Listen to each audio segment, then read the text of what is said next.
సినీ ఇండస్ట్రీలో నటుడిగా, నిర్మాతగా, కమీడియన్ గా, విలన్ గా తనకంటూ ఒక ప్రత్యేకమైన గుర్తింపును సొంతం చేసుకున్నారు బండ్ల గణేష్. ముఖ్యంగా పవన్ కళ్యాణ్ భక్తుడిగా చలామణి అవుతున్న బండ్ల గణేష్ పవన్ కళ్యాణ్ పై ఎవరైనా అనుచిత వ్యాఖ్యలు చేస్తే వారిపై సోషల్ మీడియా ద్వారా విమర్శనాస్త్రాలను గుప్పిస్తూ వార్తల్లో నిలుస్తూ ఉంటారు. ఈ క్రమంలోనే గత కొద్ది రోజులుగా పవన్ కళ్యాణ్ ఇండైరెక్ట్ గా టార్గెట్ చేసుకుని ప్రకాష్ రాజ్ కామెంట్లు చేస్తూ ఉంటే, దీంతో మరోసారి ప్రకాష్ రాజ్ పై విమర్శలు గుప్పిస్తూ తనదైన శైలిలో గట్టి కౌంటర్ ఇచ్చారు బండ్ల గణేష్.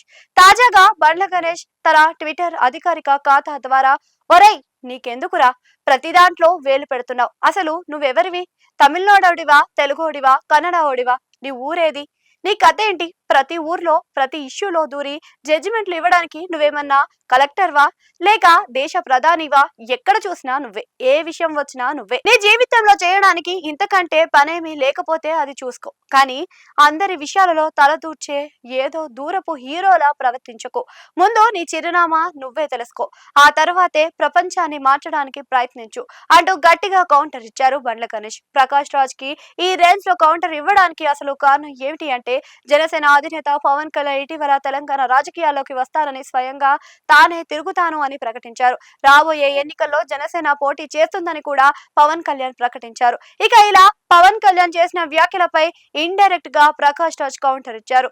మీరు వస్తామంటే మేమెందుకు వద్దంటాం, రండి దొరా, కానీ వచ్చే ముందు ఉత్తుత్తనే వస్తారా, పొత్తులో వస్తారా లేదా సింగిల్ గా వస్తున్నారా అనేది మాకు చెప్పేయండి, చెప్పి రండి అంటూ జస్ట్ ఆస్కింగ్ అంటూ ట్వీట్ చేశారు. అయితే ప్రకాష్ రాజ్ తన ట్వీట్ లో ఎక్కడా పవన్ కళ్యాణ్ పేరును ప్రస్తావించలేదు. కానీ ఇది చూసిన నెటిజన్స్ మాత్రం ప్రకాష్ రాజ్ పవన్ కళ్యాణ్ ని ఉద్దేశించి ఈ ట్వీట్ చేశాడు అంటూ కామెంట్స్ చేశారు.